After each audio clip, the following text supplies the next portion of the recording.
Friends, today we will discuss about the new topic, Criminal Procedure Identification Bill.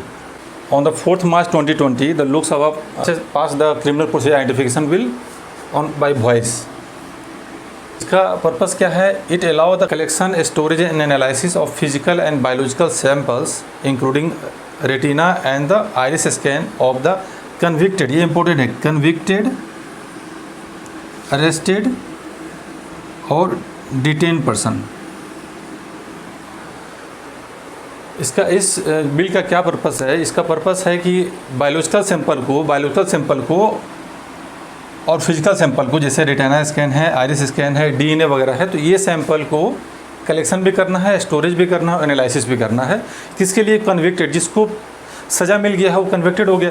तो जो convicted है उसका sample रखना है, जो अरेस्ट हो चुका उसको करना है, और जो डिटेन्ड है, जो पहले से अरेस्ट है, ठीक है, पहले से सज़ा मिल चुका, पहले सज़ा काट रहा है, तो जो डिटेन पर्सन है, जो कन्विक्टेड है, जो अरेस्टेड है, इन सभी का सैंपल को कलेक्ट करना है, स्टोरेज करना है, एनालिसिस करना है.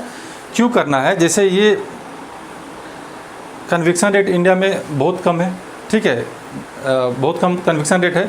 तो ये सैंपल अगर ये कन्विक्टेड है, अरेस्टेड और डिटेन पर्सन का सैंपल को कलेक्ट करेंगे, डीएनए सैंपल को भी, रेटिना स्कैन को, आइरिस स्कैन को, पहले क्या करते थे? फिंगरप्रिंट लेते थे, पिक्चर लेते थे, है ना, फुटप्रिंट लेते थे. तो ये पुराना रूल में क्या था? फुटप्रिंट, फिंगरप्रिंट और पिक्चर, फोटो, ठीक है, फ्रंट का फोटो, राइट लेटरल और लेफ्ट लेटरल, ये से फ़ोटो लेते थे. तो ये क्रिमिनल का ये रिकॉर्ड रखते थे हम लोग. लेकिन ये क्या है कि ये हम 75 ईयर्स तक इस सैंपल को कलेक्ट करके रखेंगे, और कहीं भी क्राइम हो रहा है तो पहले ये जो अरेस्टेड है, कन्विक्टेड है और डिटेन है, इस पर्सन, पहले इसका चेक करेंगे. वो सैंपल, जो भी सैंपल है, तो जो सैंपल मिलेगा वहाँ से, जो क्राइम सीन से जो सैंपल मिलेगा, उस सैंपल्स में डीएनए वगैरह चेक करेंगे, और वो डीएनए का जो रिपोर्ट आएगा हम इससे चेक करेंगे.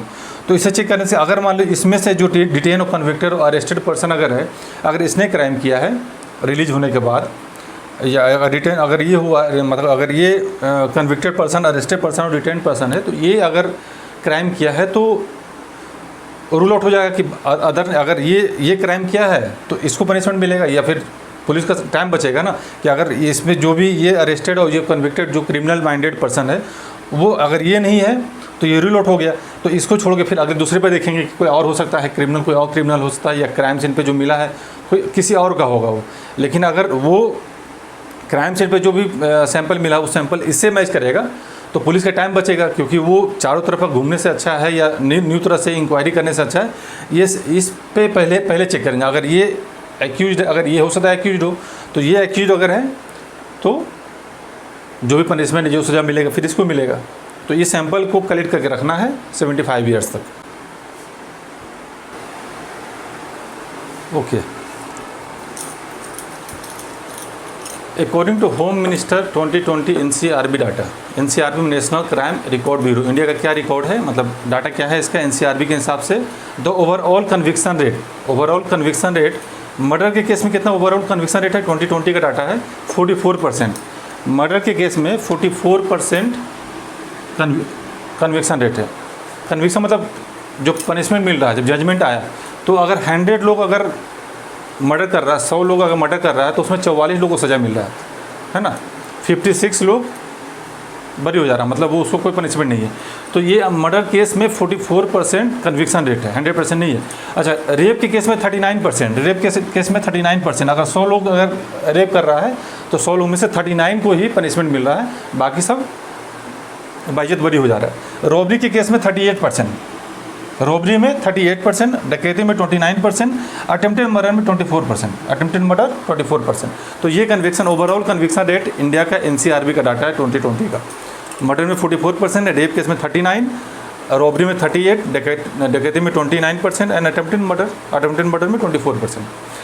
लेकिन जो फॉरेन कंट्री यूके में कितना है ओवरऑल जो कन्विक्शन रेट है, ओवरऑल कन्विक्शन रेट यहाँ यूके में 83.6%, 83.6% कन्विक्शन रेट है यूके का. कनाडा कितना है? 68%. साउथ अफ्रीका का 82%, ऑस्ट्रेलिया का 97%, अप्रोक्स 100%, और यूएसए का 93%. तो विदेश में कन्विक्शन रेट इतना ज़्यादा है, तो क्राइम भी है तो कन्विक्शन भी यहाँ तो क्राइम ज़्यादा है लेकिन कन्विक्शन कम है. तो यहाँ पे ये कन्विक्शन रेट को बढ़ाने के लिए ये आइडेंटिफिकेशन बिल लाया गया है कि आइडेंटिफिकेशन बिल रहेगा तो इसके हिसाब से, अगर इसी हिसाब से चलेंगे तो रिकॉर्ड हमारे पास पहले से रिकॉर्ड मौजूद है, तो पहले हम मैच कराएंगे, जो क्रिमिनल माइंडेड पर्सन है उसे मैच कराएंगे।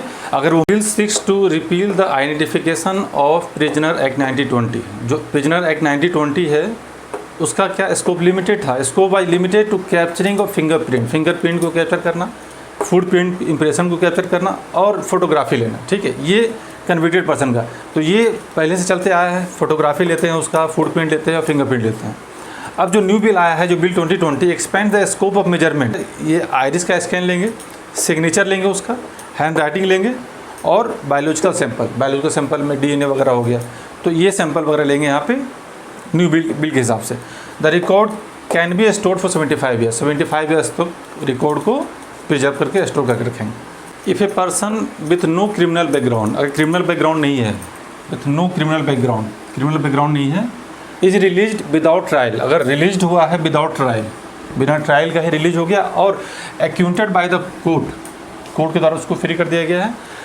All records of the measurement, जितना भी रिकॉर्ड मेजरमेंट है सो टेकन शैल बी डिस्ट्रॉयड, उसको डिस्ट्रॉय कर देंगे। जो भी इसका फोटो पिक्चर डीएनए सैंपल और जो भी biological sample iris scan retina scan जो भी रखे हैं उसको डिस्ट्रॉय कर दें। अगर इसको, क्योंकि हम लोग क्या पढ़ रहे थे इसमें क्रिमिनल प्रोसीजर आइडेंटिफिकेशन बिल किसके लिए है, जो कन्विक्टेड है, जिसको सज़ा मिल चुका है। यहाँ पे सज़ा नहीं मिला, ये तो विदाउट ट्रायल ये रिलीज हो गया और एक्यूंटेड बाय द कोर्ट, ये तो सज़ा मिला नहीं उसको। तो जो कन्विक्टेड है, जो अरेस्टेड है, जो डिटेन पर्सन है, तो ये तीन जो क्रिमिनल है इसी है। तो the NCRB will be able to share the data with other law enforcement agency, other agency से भी ये डाटा को शेयर करेगा, तो कोऑर्डिनेट करके जो केस है उसको सोल्व करने में सहायता मिलेगा। ठीक है, this is all about criminal procedure identification bill. Okay, thank you.